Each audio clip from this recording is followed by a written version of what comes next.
when we're drafting the rules, we work closely with our county human service department partners. Some of you are familiar that we have an APS task group, and that's comprised of county human service folks and our state department. That's because APS is a state supervised but county administered program. So they really are true partners in this, and they're the boots on the ground that are doing the work, but we have the oversight authority.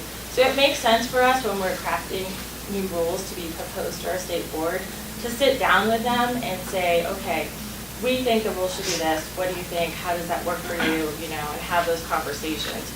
So they're really typically the first one when we're revising a program that they're overseeing that we kind of sit down with and draft them with. After that, typically we'll send the rule packet that's a draft out to stakeholder groups. So for House Bill 1284, there were several organizations that had already expressed interest, and they said, hey, when you get around to doing those rules, can you let me know? So I kept a list during the last legislative session as this bill was going through of those organizations and individuals that had expressed interest. Then we also kind of say, well, who else might be interested in this, and try and reach out to those organizations. So at any point in time, anybody who's interested in rule revisions for APS can either let me know, or, you know, let our boards and commissions, Angela know, you know, when rules are being done, that they want to be notified and that sort of thing. You can also sign up on the Secretary of State's website, and so there's I'm not sure exactly what the link is, but there should be a place there where you can say, hey, I want to be notified when CDHS is promulgating rules related to APS. So those are just sort of the processes, and I'm going to turn it back over to Greg unless there are any kind of key points that I missed. Did you have? Mindy, just a point of clarification, when you mentioned that state APS has oversight, are those county employees or are they state employees? So CDHS has, under my division, we have Peg Rogers as our manager, Kathleen is one of the employees, and we have, you know, like 6 employees at the state right now. And so we do the training, the technical assistance, the monitoring, the oversight. We also have a quality assurance division now that does quality assurance of the counties, and the counties are the ones, the human service departments that hire the caseworkers, that hire the supervisors, that hire the staff. So it's this interesting relationship. Other states don't have this, but some states do. And so CDHS has statutory requirements for oversight and monitoring and making sure that statutes and rules are adhered to, and then county departments are the ones that administer them. So we work very closely in partnership with them. And what about the funding for those employees? Is that in the county budget, or the actual employee getting paid?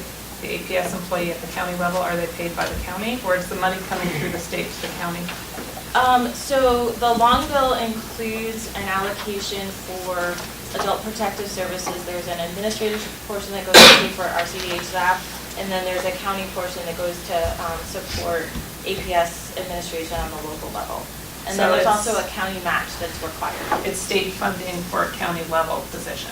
Is that a good way of summarizing it? Yeah. Okay. Yeah. So are they state employees or are they county employees? So we have, is 6 the right number today? We have 6 state employees that do the oversight and monitoring. So and then everyone else is a county employee. The caseworkers are counties. Yep. Subject to state regulation and rules. And oversight. Absolutely, yeah. Is there any other state agency that implements a program like this?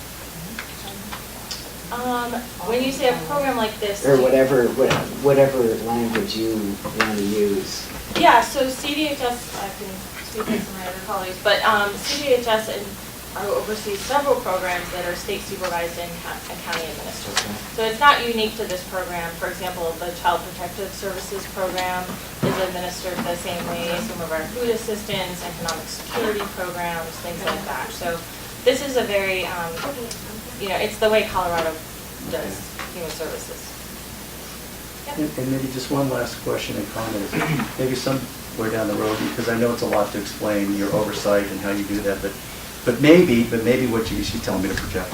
Maybe what you could do is at some point, you know, if we have a stakeholder meeting or address, how specifically you do that oversight, and what are some of the rules and regulations that you implement or consider to implement to have oversight over those different counties to ensure that everything is being done the same way in all 64 counties.